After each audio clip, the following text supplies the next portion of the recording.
Magandang buhay mga suki, nakikita niyo ba yan? Ito yung aking recipe ngayon, ang isdang bangos. Ayan, malinis na po siya. Malaki po itong bangos na ito, nasa 3/4 po yan. Ayan, ang una natin gagawin ay i-fried muna natin yung ating bangos. Ayan, simulan na natin mga suki, samahan niyo ako sa aking pagluluto. Mga suki, ayan, nagpainit na ako ng mantika. Para diretso na tayo, ilagay na natin yung ating bangos. Ayan, fried muna natin siya. Ay, ako, nagtutulamsik siya.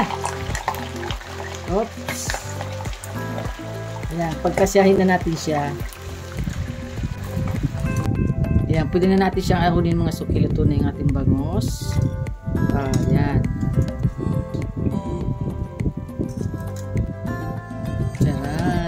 Ating piniritong bangos. Then, ang susunod naman natin iprito ang ating talong.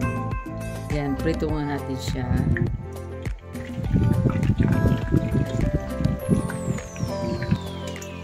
Yan, ito na natin siya maluto.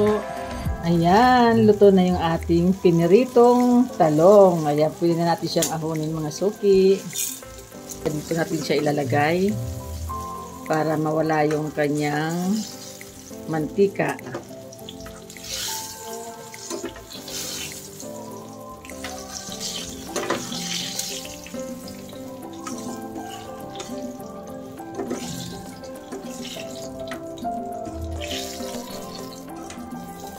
Ayan. Ito na mga suki, yung ating talong. Ayan mga suki, magigisa na tayo. Simulan na natin ang ating pagluluto. Unahin natin ang mantika.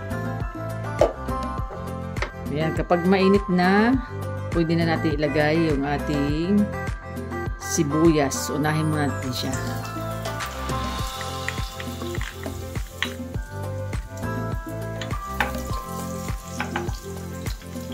Ayan, ilagay na rin natin ang bawang. Yan, masarap na yan, bango. Pagkatapos ng bawang, ilagay na rin natin maglalagay na rin tayo mga suki ng paminta.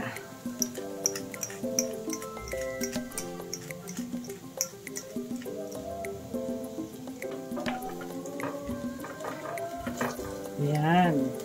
Next, ilagay na natin ang ating soy sauce. Ayan. Lagay na rin natin ang tomato paste. Ayan, maglalagay tayo mga suki. Ayan, haluin lang muna natin siya.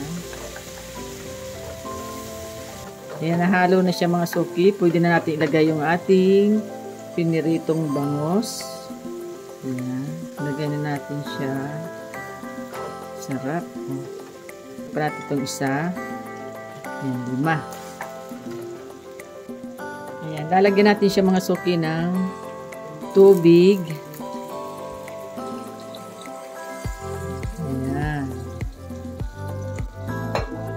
Then, ilagay na rin natin ang ating siling haba. Maglalagay din tayo mga suki ng sugar. Ayan, naglagay ako ng 1 tablespoon na sugar. Haluin muna natin siya.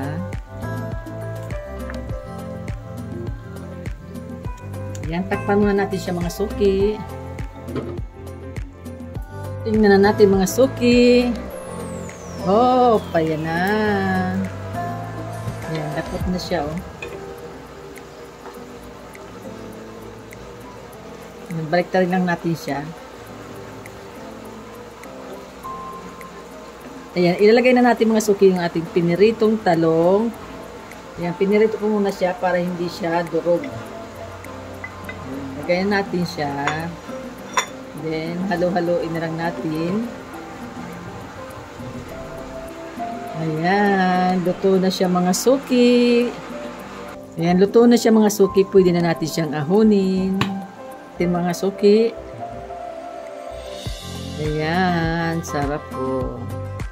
Lagay natin yung talong.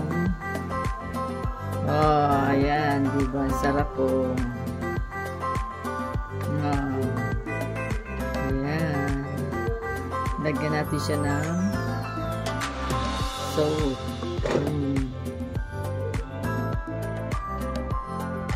Ito na mga suki ang aking vlog for today, ang aking recipe. Ang adobong bangos with fried eggplant. Ayan, thank you for watching. God bless po, bye-bye. Ingat po kayo. Kain na po tayo.